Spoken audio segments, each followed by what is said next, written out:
So now we're going to go ahead and start our next unit where we start talking about exponential and logarithmic equations. So for today's lesson, we're going to do exponential equations, mostly a review of things you've learned in the past. So to start out, we're going to start with graphing. When it comes to graphing exponential equations, when it comes to graphing in general, just remember you can always use a table to always figure out what the graph looks like. So for instance, if I'm not sure what 3 to the x looks like, I could just start plugging numbers in for x until I get the general shape. So for instance, if I put -2 in, 3 to the -2 is the same thing as 1 over 3 squared, or 1/9. So -1 would be 1/3.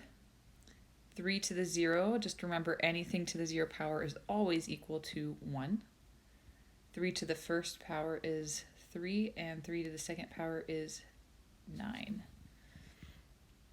So I'm going to plot all those coordinates, 1, 3, 2, 9. And you'll see if we keep going on and on forever, we'll see this exponential function that approaches 0, but never quite goes below y equals 0. So in fact, that's going to be our horizontal asymptote is y equals 0. And then it just exponentially grows from there. Now, here's the deal though. Not every exponential equation uses a base of 3, so this is called the base. Exponentials always change. So our key points are these 3 general key points if you're doing key points. However, those key points will change based on the base. And specifically, this number right here will change based on what the base is. So if you look at this chart, notice your key points are -1, 1 over b. 0, 1 always stay the same, and then we have 1, and then whatever the base is. So when you have an exponential equation, let's say this is 1, -1, and +1, you're going to have something that looks like this when it's exponential growth. Exponential decay occurs when b is between 0 and 1. And so it just is a reflection over the y-axis. So it's -1, 1, and 1 right here. So that's what exponential growth versus exponential decay would look like. So we're going to go ahead and graph these. As a reminder, they're going to be in the form y equals a times b of c to the x minus h plus k. Something like this. So this is going to follow your normal parent function rules. So the minus h will tell you how far left or right you're going. The plus k will tell you how far up or down you're going. The a affects your y values, so it's a vertical stretch or compression, and the c will affect your x values. So let's see a few of those. Now, once again, if worse comes to worse and you don't know what to do, table method, just plug in the table. I'll show you the parent function, what's happening to the parent function, but ultimately you can always use a table to figure this out. Now remember, these will change based on the base, so it's always important to know what the base is. In this case, our base is 5. So we've got a base of 5.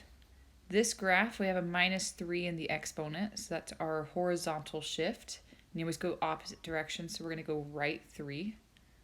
And then we've got our +1, that's our vertical shift, we're going up 1. So right 3, up 1, like so. And then what that actually tells us is where our horizontal, one thing it tells us is where our horizontal asymptote is. Because it's up 1, we're going to have a horizontal asymptote at y equals 1 instead of at the x-axis. From there, if you're a table person, which, great, use the table. I don't care what method you use. Just pick the numbers, one number to the left, one number to the right, and then the number right on where that shift is. So in this case, we do 2, 3, and 4. So the 0 of the exponent will tell you what the middle number will be, right? So the 0 of x minus 3 is 3. And then you just plug those in.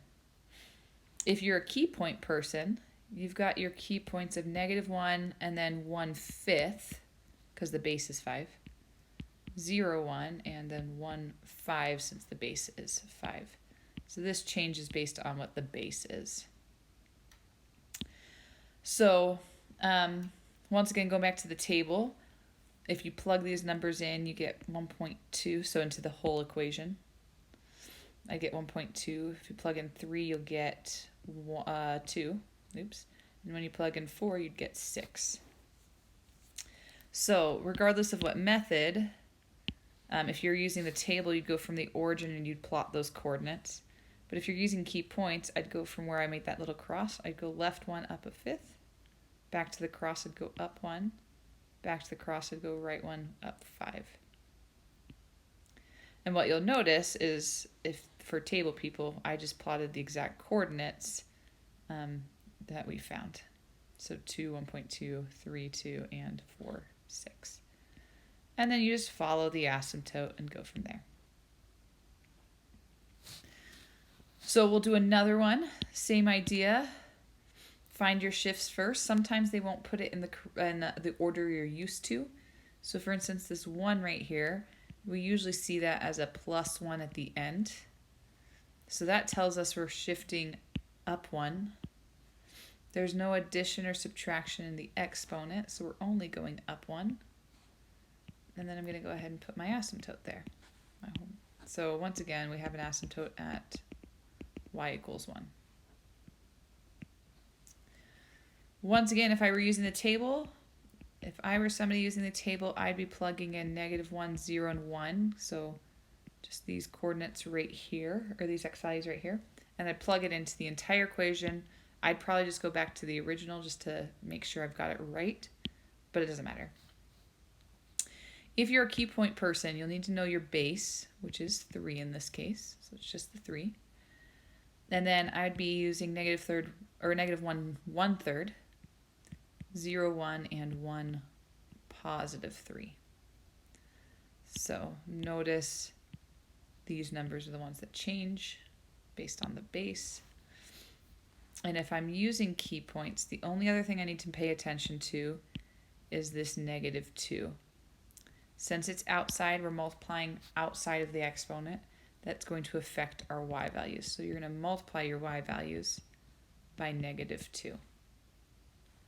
So it'd be -1 and then -2/3. So I'd go down 2/3. Let me erase this. There we go. So I'd go left 1, down 2/3. I'd go down 2, and then from the cross, I'd go right 1, down 6. Perfect, right here. Now, if you're a table person, if you plug in -1, you'll notice that you get a +1/3. If you plug in 0, you get -1. And if you plug in 1, you get -5, which are at these exact coordinates I just plotted with the key points. So you can just use the table and get the exact same coordinates I just got. Let's do one more graph. Oh yes, this is my favorite base. So let's go back to this number once again. It's often written at the end as a +3. You can change that, but it doesn't matter. Just know that that means we're actually going up 3. So you don't have to move it. Just know that means we're going up 3. So our horizontal asymptote is at y = 3. Table people, great. You can use a table. You're just going to use these coordinates right here. So -1, 0, and 1. And you're going to plug it in just like you see it. If you're plugging this in, the E button should be above there's like a little LN button. So right above it is the E. So you're usually going to hit the second and then the LN button to get E on your calculator, to get the exact number. So for those who are key point people, you might be wondering, what is E? How do I find this? All that good stuff, right? Well, E is a lot like pi. E is approximately, and it's a lot like pi because it's a repeated number, it's irrational, it goes on forever, right? E, though, is approximately equal to 2.718. In my classes, we celebrate E Day on February 7th, And it may or may not also be my birthday. Just throwing that out there for those of you who have booth. I expect presents. No, I'm just kidding. Anyway, so it's approximately 2.7 is usually what I say. So if I'm doing key points, I'd have -1, and I should say 1 over E is approximately 0.4. So we have like -1.4, we've got 0, 1, and we've got 1, 2.7. Okay. So these we're getting over here. So for key point people, this might get a little more challenging in that way, but just remembering new numbers.